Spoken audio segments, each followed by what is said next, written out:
எல்லா பிரியாணி கடையும் இருக்கும். பீஃப் பிரியாணி கடை எங்கேயா பார்த்துருக்கீங்க? நீங்கள் ஓரமாக ஒரு இடத்துல இருக்கும் ஊருக்கு இல்லை இப்போ வந்திருக்கு. நீங்கள் ஆரம்ப காலத்தில் பார்த்தீங்கன்னா வந்து தெருவுக்கு வெளிச்சு எங்கேயோ ஒரு ஓரமாக இருக்கு. எனக்கு ரொம்ப ஆச்சரியமாக இருக்கு. நம்ம சாப்பிட்றவனு ஏன்னா வெளியே எடுத்து வச்சுருக்கிறீங்க, ஏன்னா கடையில் இல்லைன்னா பிரச்சனை. அதுதான் சாதி ஒவ்வாமை.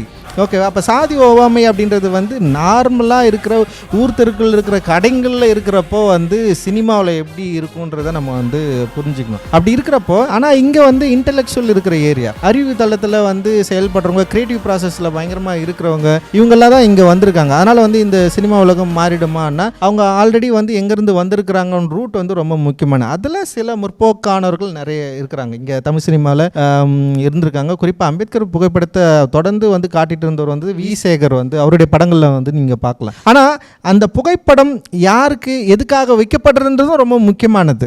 லைக் வந்து காமனாக தலைவர்கள் ஃபோட்டோ எடுக்கிறதுல வைக்கப்படுறோமா இல்லை எதிர்ப்பின் அடையாளத்துக்கு வைக்கப்படுறோமான்றது ரொம்ப முக்கியமானது. லைக் அப்படி வந்து வரப்போ அந்த மாதிரி சில ஐடியாஸ் இருக்கிறவங்க ஏன் வைக்காமல் போனாங்கன்னா, லைக் அதை வைக்கிறது மூலமாக இங்கே வணிக சந்தை அடிப்படையில் பிரச்சனை வரலாம், டிஸ்ட்ரிபியூட்டர்ஸ் வந்து அந்த புகைப்படத்தினால ஒரு ஒவ்வாமை வரலாம். லைக் அவங்களுக்குள்ள ஒரு பயம் இருந்துகிட்டே இருந்தது. அந்த பயம் இப்போ போயிருக்கிறதா நான் வந்து பார்க்குறேன். எல்லாருக்குமே ஒரு பயம் இருந்தது. லைக் இந்த பொது சமூகத்தை எதிர்த்து ஒரு பயம் இருந்தது. இப்போ பொதுவாக நீங்கள் நல்லா புரிஞ்சுக்கணும். நீங்கள் ஒரு ஊர் தெருவில் இருக்கிற ஒரு கடை தெருவில் யாரெல்லாம் கடை வைக்க முடியும்? ஒரு தலித் சமூகத்தை சேர்ந்தவர் வந்து போயிட்டு இயல்பாக கடை வச்சிட முடியுமா? அங்கே அப்படி வச்சாலும் யாராவது வந்து கடையில் வாங்குவாங்களா?